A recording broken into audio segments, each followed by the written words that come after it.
মনস্তত্ত্বের জগতে এমন কিছু বই আছে যা আমাদের নিজেদের নিয়ে ভাবনা চিন্তা মানে আমাদের চিন্তার ধরনটাই একদম পাল্টে দেয়। হুম।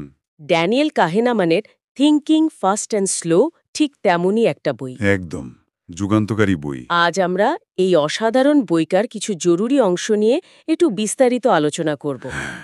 কাহনেম্যান তো আসলে অর্থনীতিবিদ, কিন্তু নোবেল পেলেন সাইকোলজির কাজের জন্য। ঠিক, উনি দেখিয়েছেন আমাদের মন কিভাবে দুটো আলাদা স্পিডে বা দুটো সিস্টেমে চিন্তা করে।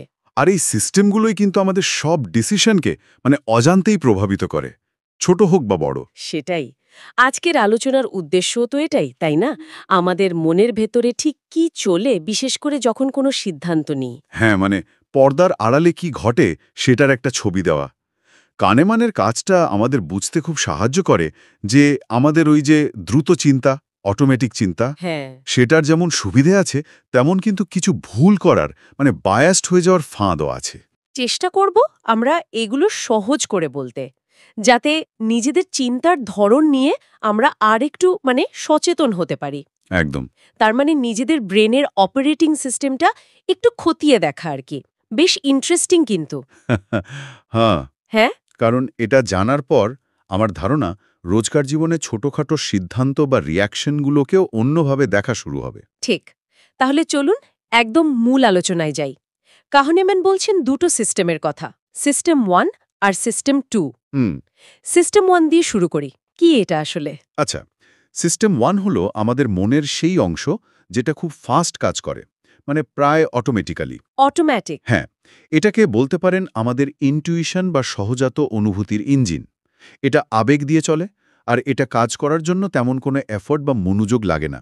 যেমন একটা উদাহরণ দিলে ভালো হয়। ধরুন আপনি রাস্তায় গাড়ি চালাচ্ছেন, সামনের গাড়িটা হঠাৎ ব্রেক করল, আপনি কিন্তু কিছু ভাবার আগেই ব্রেকটা চেপে ধরেন, তাই না? হ্যাঁ, প্রায় রিফ্লেক্সের মতো।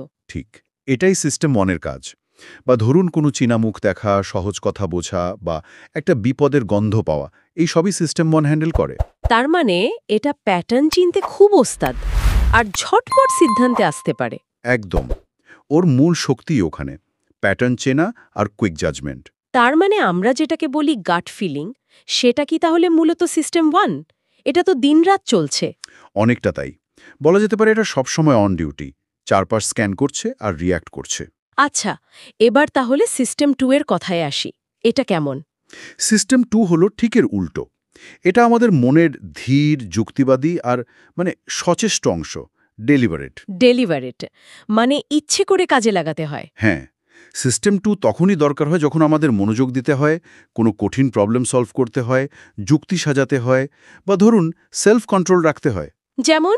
যেমন ধরুন একটা কঠিন অঙ্ক কষা, কিংবা ধরুন একটা নতুন জায়গায় ম্যাপ দেখে রাস্তা খোঁজা, অথবা কোনো জরুরি ফর্ম ফিল আপ করা।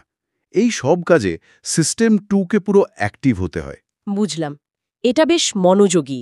কিন্তু আপনি বললেন সচেষ্ট। তার কি এটা ব্যবহার করতে কষ্ট হয়? হ্যাঁ, এর কাজ করতে মেন্টাল এনার্জি লাগে, মানসিক শক্তির প্রয়োজন হয়। এই জন্যেই কাহনেম্যান এটাকে একটু অলস বলেছেন। অলস। ইন্টারেস্টিং। তাহলে কি বেশিরভাগ সময় সিস্টেম 1ই ড্রাইভিং সিটে থাকে? হ্যাঁ, কাহনেম্যান তো সেটাই বলছেন। দেখুন, সিস্টেম 2 ব্যবহার করতে যেহেতু কষ্ট হয়, এনার্জি লাগে, তাই আমাদের ব্রেন স্বভাবতই এনার্জি বাঁচাতে চায়। আচ্ছা।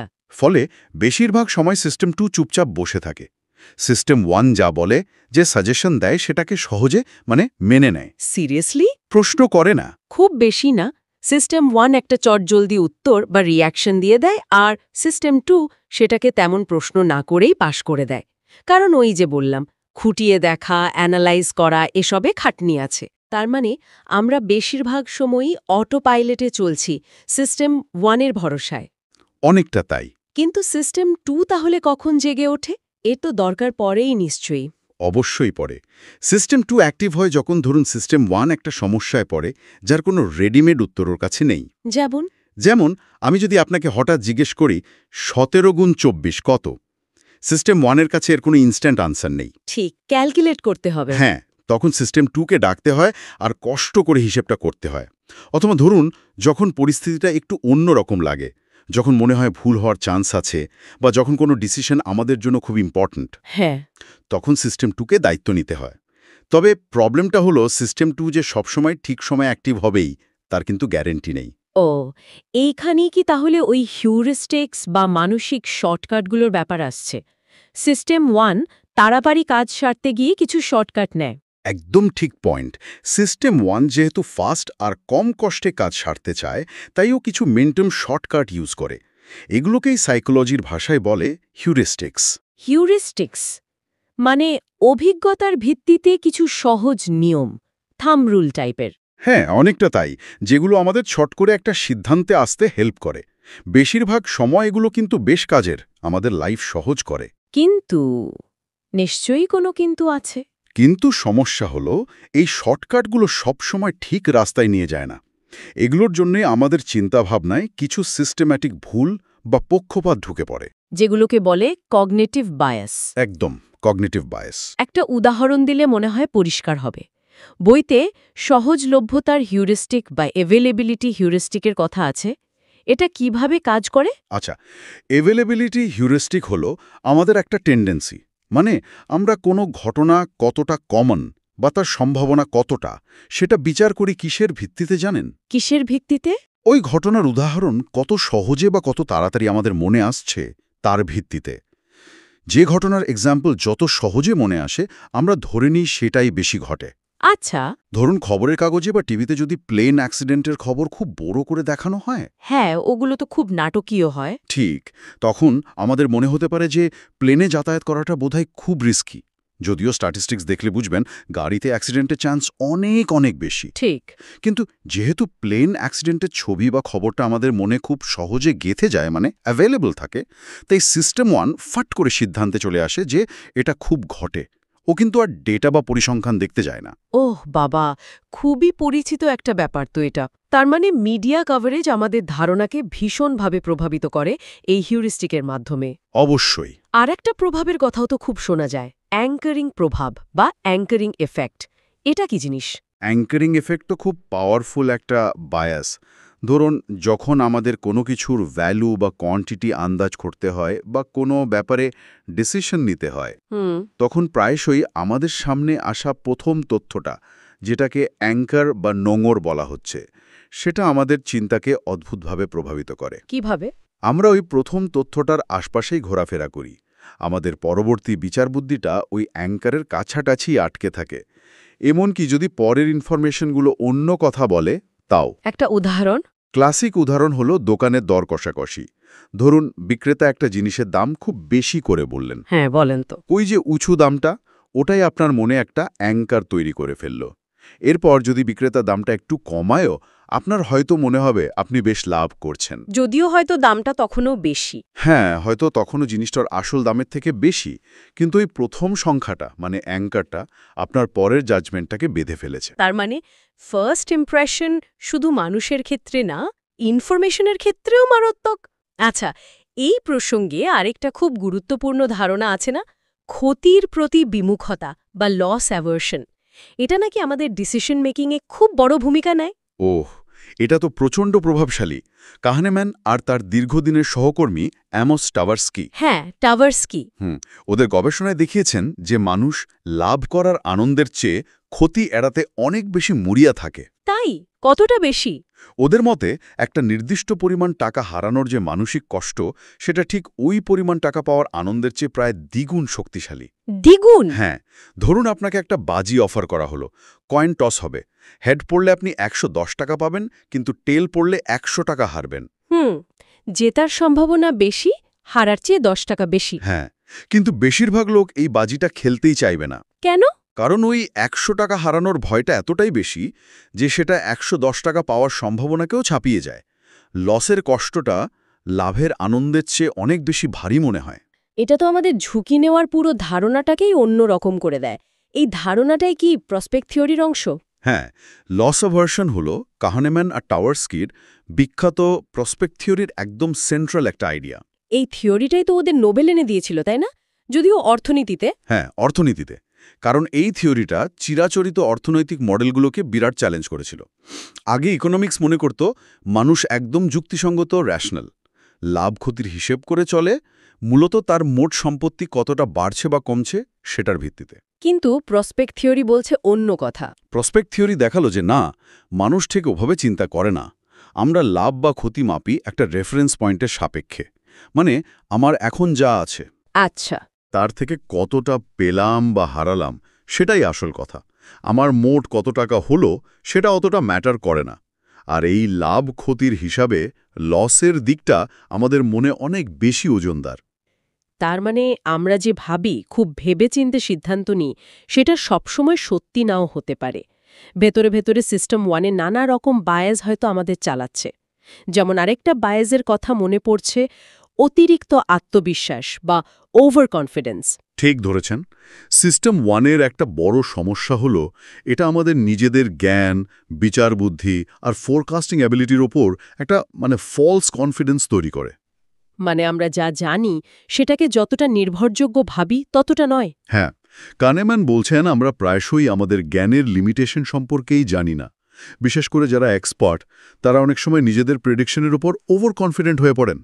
আর এর সঙ্গে কি হাইন্ডসাইট বায়াস বা হিনসাইট বায়াস জুড়ে আছে?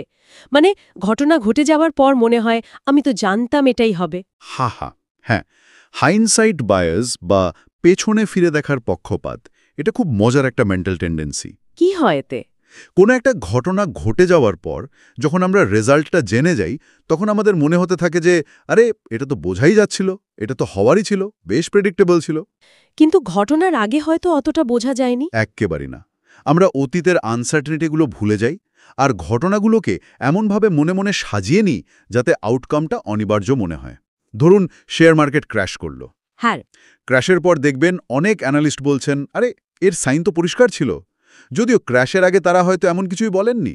তার মানে ফলাফল জানার পর আমাদের মেমরি অতীতটাকে এডিট করে ফেলে। অনেকটা তাই, যাতে মনে হয় I knew it all along. এটা কিন্তু আমাদের অতীত থেকে ঠিকঠাক শিক্ষা নিতে বাধা দেয়। সত্যি, এইগুলো শোনার পর তো নিজের চিন্তার উপরই ভরসা কমে যাচ্ছে। কাহিনীম্যানের বইয়ের আরেকটা দারুণ ইন্টারেস্টিং কনসেপ্ট হল দুই সত্তা বা দ্য টু সেলভস। ও হ্যাঁ, অভিজ্ঞ সত্তা আর স্মরণকারী সত্তা, এই দুটোর মধ্যে পার্থক্যটা ঠিক কি? এটা সত্যিই খুব গভীর একটা কনসেপ্ট। কাহানামান বলছেন আমাদের ভেতরে যেন দুটো আলাদা আমি বাস করে, যারা সুখ দুঃখকে একদম অন্যভাবে প্রসেস করে আর মনে রাখে। দুটো আমি? হ্যাঁ, অভিজ্ঞ সত্তা বা এক্সপিরিয়েন্সিং সেলফ হলো সেই আমি যে এই মুহূর্তে বেঁচে আছে, প্রতি মুহূর্তে যা ঘটছে, আনন্দ, কষ্ট, বিরক্তি, খিদে, শান্তি, সেটা যে ফিল করছে। যেমন ধরুন আমরা যখন ছুটিতে যাই ভ্যাকেশনে, সেই সময় প্রতিটা মুহূর্তের যে ভালো লাগা বা খারাপ লাগা সেটা যে অনুভব করে, সে হলো অভিজ্ঞ সত্তা। আচ্ছা, বুঝলাম, যে বর্তমানে বাঁচে। আর স্মরণকারী সত্তা, তার কাজ কি? স্মরণকারী সত্তা বা রিমেম্বারিং সেলফ হলো আমাদের ভেতরের গল্পকার বা স্টোরি টেলার। সে জীবনের এক্সপিরিয়েন্সগুলোকে গুছিয়ে মেমরি হিসেবে স্টোর করে, আর সেই মেমরির ওপর ভিত্তি করেই ভবিষ্যতের জন্য ডিসিশন নেয়। মানে ছুটিটা কেমন কাটল এই প্রশ্নের উত্তরটা দেয় স্মরণকারী সত্তা। একদম। আর এখানেই আসল মজা বা টুইস্টটা। স্মরণকারী সত্তা কিন্তু পুরো অভিজ্ঞতার যোগফল বা ডিউরেশনকে তেমন পাত্তা দেয় না। তাই তাহলে সে কিসের ওপর জোর দেয়? সে মূলত দুটো জিনিসের উপর ভিত্তি করে স্মৃতি তৈরি করে এবং পুরো অভিজ্ঞতাটাকে বিচার করে। এক, অভিজ্ঞতার সবচেয়ে তীব্র মুহূর্ত কোনটা ছিল, সেটা ভালো বা খারাপ যাই হোক, যেটাকে বলে পিক। হ্যাঁ, পিক মোমেন্ট। আর দুই, অভিজ্ঞতাটা শেষ হলো কিভাবে, মানে একদম লাস্ট মোমেন্টটা, এন্ড। এটাকে বলা হয় pick and roll. Pick and roll. তার মানে ধরুন একটা গোটা সপ্তাহের ছুটি মোটামুটি ভালোই কাটল, কিন্তু শেষ দিনটাই খুব বাজে একটা কিছু ঘটল। হ্যাঁ, তাহলে স্মরণকারী সত্তা পুরো ছুটিটাকেই খারাপ বলে মনে রাখতে পারে। সম্ভাবনা প্রবল। আর উল্টোটাও সত্যি, হয়তো পুরো ছুটিতে অনেক কষ্ট হলো, খাটনি হলো, কিন্তু একদম শেষটা খুব দারুণ হলো। তাহলে স্মরণকারী সত্তা বলবে, আহা কি দারুণ ছুটি কাটল।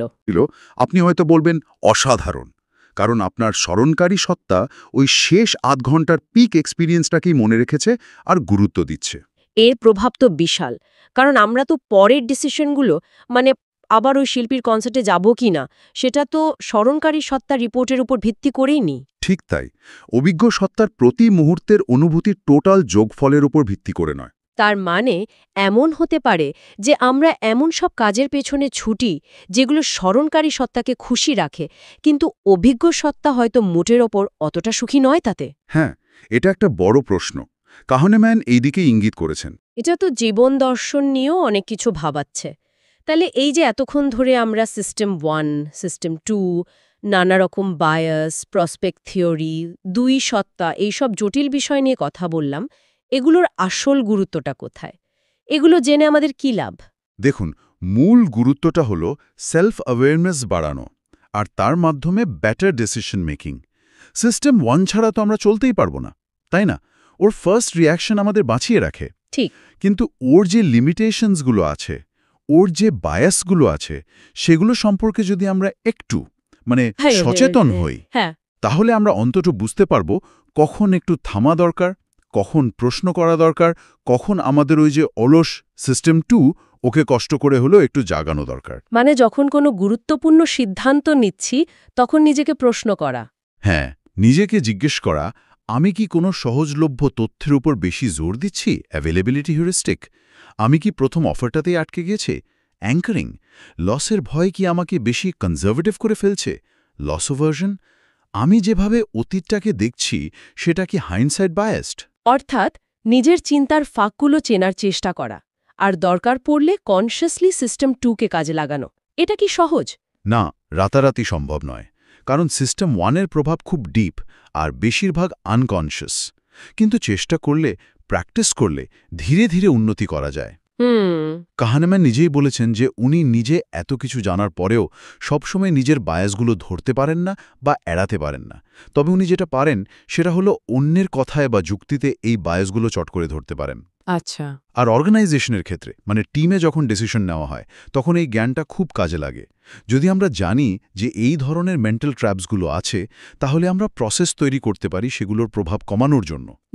যেমন ধরুন, কোনো বড় সিদ্ধান্তের আগে নানা দিক থেকে ফিডব্যাক নেওয়া, ডেটা দেখা, বা সিদ্ধান্তের পক্ষে বিপক্ষে যুক্তিগুলো ঠান্ডা মাথায় লিখে ফেলা, এগুলো সিস্টেম 2কে অ্যাক্টিভেট করতে সাহায্য করে। তাহলে আলোচনার সারসংক্ষেপ করলে এটাই দাঁড়ায় যে আমাদের মনের এই যে দুটো মোড, সিস্টেম 1-এর দ্রুত কিন্তু ভুলপ্রবণ ইনটিউশন আর সিস্টেম 2-এর ধীর কিন্তু যুক্তিনিষ্ঠ বিচার, এই দুয়ের অস্তিত্ব আর তারা কিভাবে ইন্টারঅ্যাক্ট করে সেটাই জানায় বেটার থিঙ্কিং আর ডিসিশন মেকিংয়ের প্রথম ধাপ। একদম।